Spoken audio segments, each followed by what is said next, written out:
Okay, I got a pop quiz for you. Now, don't feel bad if you don't know this. A lot of people don't know. Probably 9 out of 10 realtors don't know about this, not your realtor. Most financial planners don't know this. Most homeowners don't know this, and there's actually some money involved. And at the end of this, I'm going to ask you something special. So, are you guilty? Let me tell you this. Can you lose your salvation? Okay, I'm not going to go there.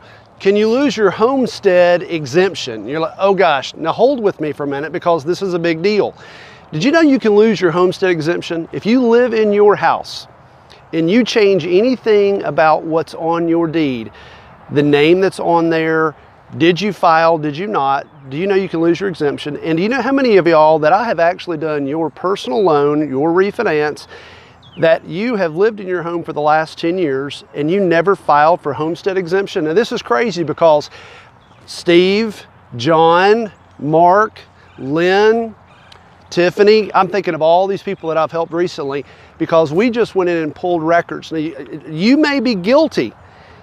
If you have not filed for your homestead exemption, you need to go to the county website and check if you've actually filed. And do you know that if you bought your home and you went in and filed for homestead exemption, you had not changed your driver's license, that you may have recorded it online, but it didn't take. Have you gone in and checked it? One of my closing attorneys, I did their personal loan for them. When I pulled it up, I said, did you file for homestead exemption? He said, oh, absolutely I did.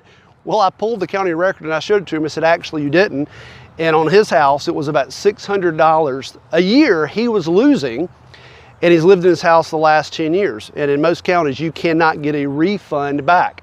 I called some people yesterday, same thing. So below here, there is a link to an email, and I'll give you a little more detailed instructions. And here's something I'm gonna ask you.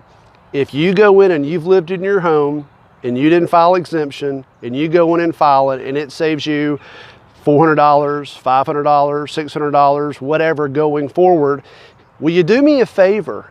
Will you take maybe 10% of that and donate it to a local charity? There's one my friend Kirk Driscoll runs, Vision Warriors is a great one, but something locally.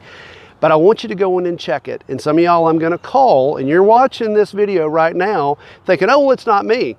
And it actually is.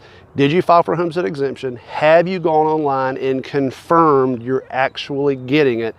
It's going to amaze you because I've got some realtors I'm calling y'all today, some financial planners I've helped, I'm calling you today, some of my friends, and don't think, I've got a friend that's a doctor that I called yesterday. I said, did you file homestead exemption? He says, well, I didn't understand what it was.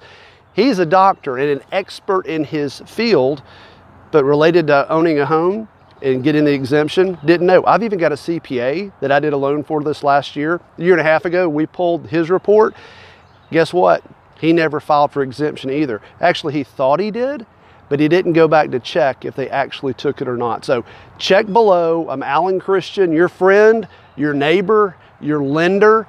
Go in and check and see, did you get homestead exemption? And if you didn't, and you go in and file and you start getting the deduction, will you take a percentage of that and donate it to a local community charity? That would be awesome. Appreciate you. Have an awesome day. See you soon.